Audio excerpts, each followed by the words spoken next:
All right, hello everyone. Rob here with PreCodeCamp, and in this video, we're going to be going a little bit into a Python challenge. And this one is a simple one that we always played as kids with, which is the rock, paper, scissors.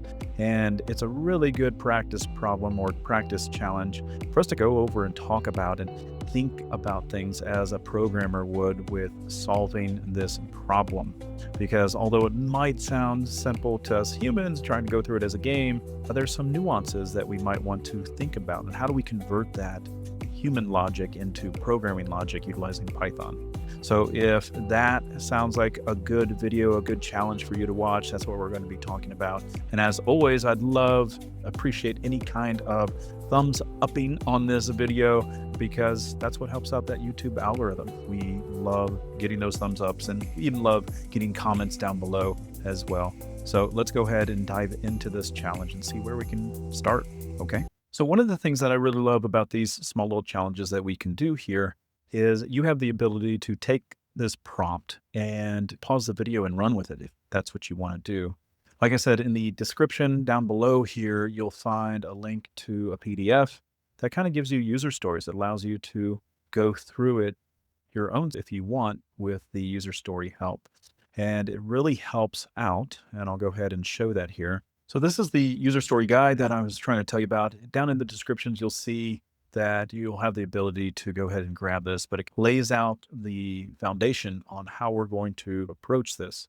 Now, if you don't want to utilize the guide, in this video, we're going to be talking about things that we're going to break things down into smaller pieces, because that is how you are going to solve problems later on in your development career, is solving these problems by breaking it up into smaller chunks and pieces. That makes it way more manageable as you're going through it. But anyways, I just wanted to throw that out there before we go ahead and get started here. So we're back in the code here, and I just wanted to point this out right here. This is really not needed code, but I like utilizing it because anytime I try to start up the Python, it will always clear my terminal first. And so I'm on a Mac, it utilizes clear, but I also wanted my Windows users out there to be able to incorporate this also. Again, you can put this if you want. It has nothing to do with our actual rock, paper, scissors thoughts. Next, let's go ahead and break down the problem into smaller pieces, and that way we can get started there. All right, so here is just a real quick, simple to-do list. But as we're going through this, we're going to want to be able to add more things to this because we may not be thinking about them right now. But once we get to that portion, that's where our to-do list is going to get a little bit larger. But one of the first things that we probably want to do is we want to collect that user's information or collect the input from them. And we want to make sure that they're typing either an R, P, or an S in there, and then we can evaluate that. So let's go ahead and start off with doing that. So if we were looking to get the user's input, the way we do that in Python is we just go ahead and do input. And then we can put in here, what are we looking to do? And what do we want to print to the screen here? And so we can put the following. Let's go ahead and we can choose a rock, paper, or scissors. So let's do that. All right, so I went ahead and added that colon there, gave it a little space, and that way we are now collecting information from the terminal. Now, the next thing that we want to do is we're collecting it, right? We're not storing it anywhere. So let's go ahead and store this in an actual variable. And so for that, I'm just going to come all the way to the far left, and let's go ahead and store this into something called maybe user input. And we're going to set that equal to the input. So now if we run this, we're going to be able to store whatever that person types into this variable. It's going to store it for us. All right, so that's part one of collecting the user's input. And like I said, we're going to think about some other things here that we might want to do after we collect the user's input.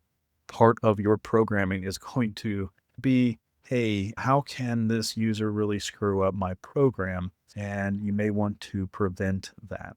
So let's go ahead and go back to our to-do list and maybe think about some things that could happen. So I went ahead and added a few more things on our to-do list.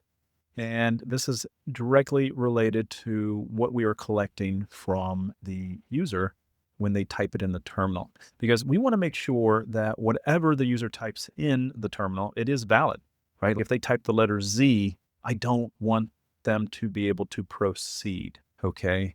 I want them to be able to have that question asked to them again, or at least give them an error, okay?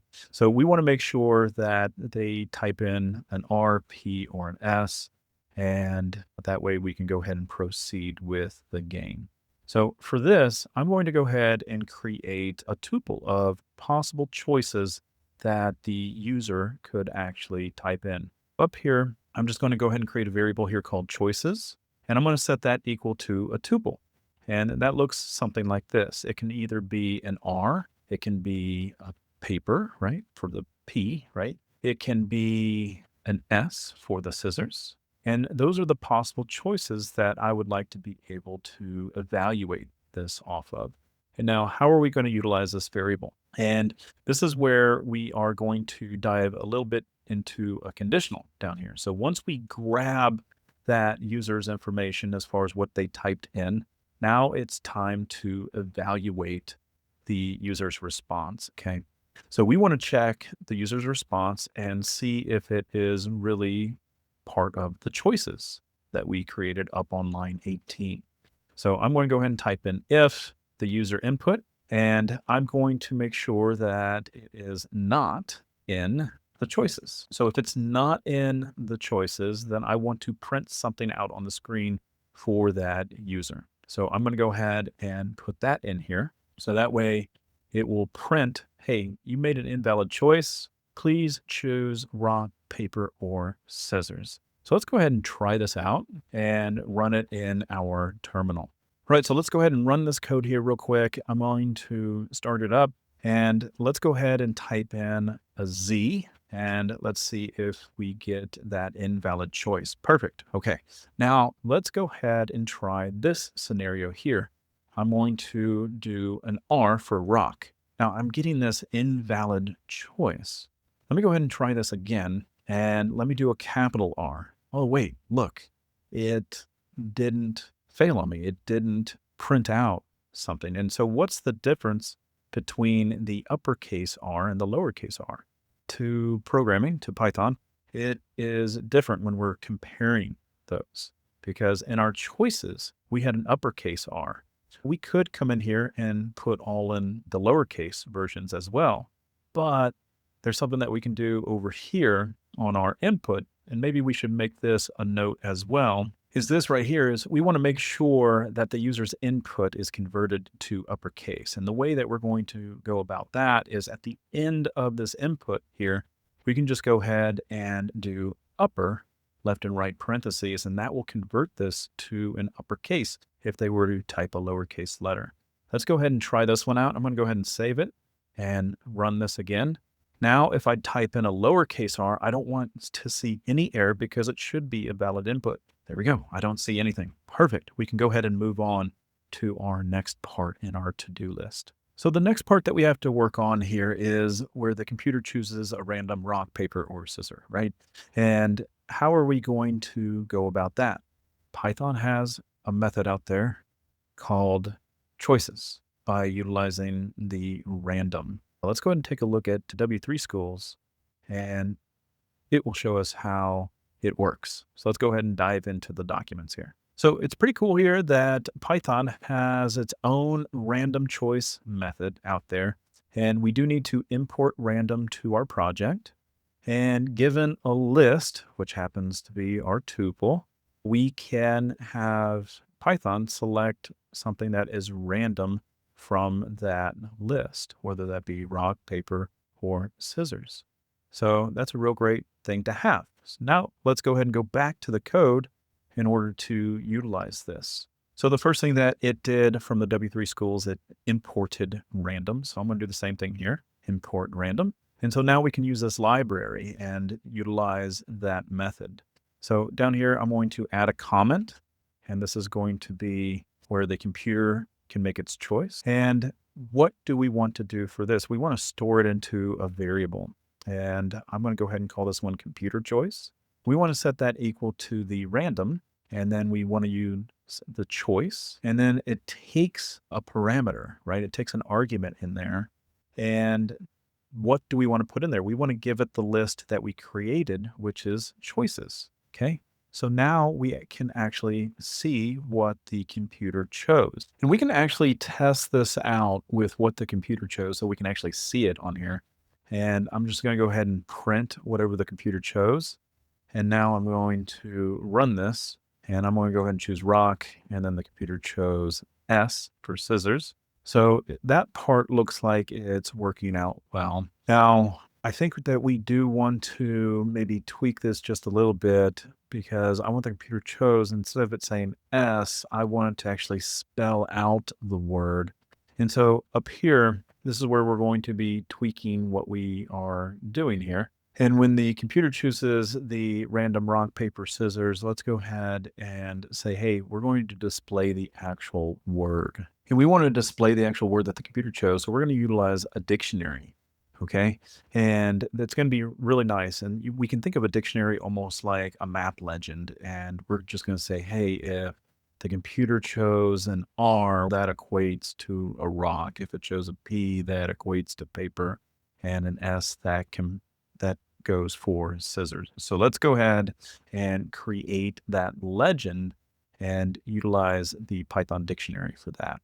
So what I'm talking about here is we'll come up to this point right here. We'll make this dictionary happen right above the choices. And we're just going to call this game legend. And we're going to set this up, like I said, as a dictionary. So we're going to set that equal to, and then I have these curly brackets. And here's where the mapping is going to happen. And like I said, the R needs to go for rock. And so this is the pattern that we're going to be following here. So I'm going to go ahead and fill the rest of this part in and resume the video here. So now that we have this dictionary done, we can come all the way down here to this print statement of what the computer chose.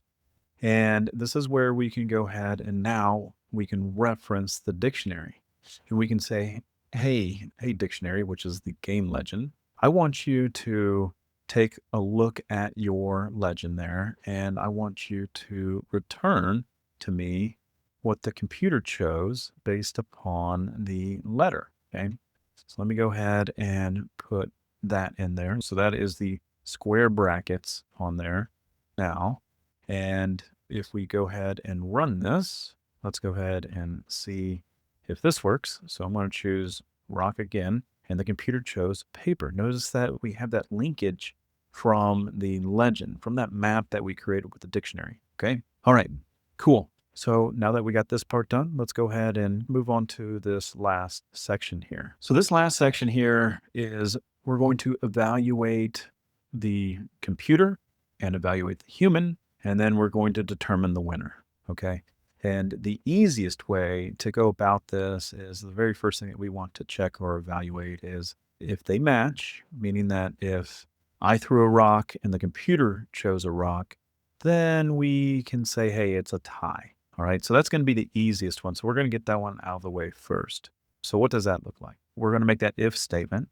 And we're going to say if the user input equals, and that has to be a double equals on here, the computer choice, because we're evaluating it, right? We want to see if they do in fact match, okay? And it's a good thing that we went ahead up here and changed this to an uppercase because we only gave uppercase choices for that computer to choose from, remember? So we don't have to convert anything else right here. So once we are determining this, what do we want to do? We just want to print it's a tie, okay? So we've solved that problem here. Now we need to go ahead and check for the next thing, the next choice, right? We have to compare, and we have to compare what the computer chose. But the way that I feel is best to go about this is let's take it from the human point of view. And what are all of the cases that could happen if the human were to win? Okay. So that's how we're going to go about this one here. And so what I'm talking about here is when we're comparing the human on what they're throwing, what does it take for that human to win? Okay. Our very first example, if the human threw a rock, in order for the human to win, the computer needs to have chosen the scissors. So let's go ahead and write that down here. So I'm going to go ahead and put an else if, and we're going to make that happen right here, which is we're comparing the user input right here. We're saying, hey, he threw a rock. The computer had to throw scissors. That is what is going to be necessary for this user to create a win. Now, there's multiple ways for that human to win. What else can they throw? What if the user throws paper? And so that's where this next one comes into play, which is the user throws paper. And what does the computer have to throw in order for paper to win? The paper beats rock. Okay. Next, what if the human throws scissors? The computer needs to throw paper, right? And that's what we're talking about when we're saying, hey, let's put all the scenarios on here where that user can potentially win. And that's what we're talking about. We're doing the double equals here. We're comparing these letters and we're trying to say, hey, if the human threw a rock, the computer must have thrown scissors. Hey, all these options here are going to enable for the human to win. So we're going to do print, you win. Okay. Now, if these are all the scenarios where a human can win, the only other option, if it doesn't come into here, this is the else, the computer wins, right? So we're going to go ahead and print computer wins. And let's go ahead and test this out here. I believe that's all we have to do. And let's go ahead and run this. So I'm going to go ahead and throw a rock. The computer chose scissors, so I win. Let's go ahead and see if I can throw paper, and the computer chose scissors, so the computer wins. Let's try this again. Maybe we can get a tie. I don't know if we will. You can see here the computer won because rock beats scissors. So anyways, that is the game, and that's how it works. I did not get a tie on here, but that's okay. Like I said, real simple, easy kind of approach where we took the main problem as a whole, we broke it down into smaller pieces, and then we kept checking things as we were going. And that's one of the main things that I'm hoping that you're getting from this, is that you can go ahead and check a few things as you go along. It's not like you have to code everything perfect and then hope that it works. So it's break it down small pieces, try it, and then keep on moving forward. All right. So thanks again for watching. Hopefully you enjoyed it. Thanks for liking it. And hopefully we see you in the next one by subscribing. Okay. Take care.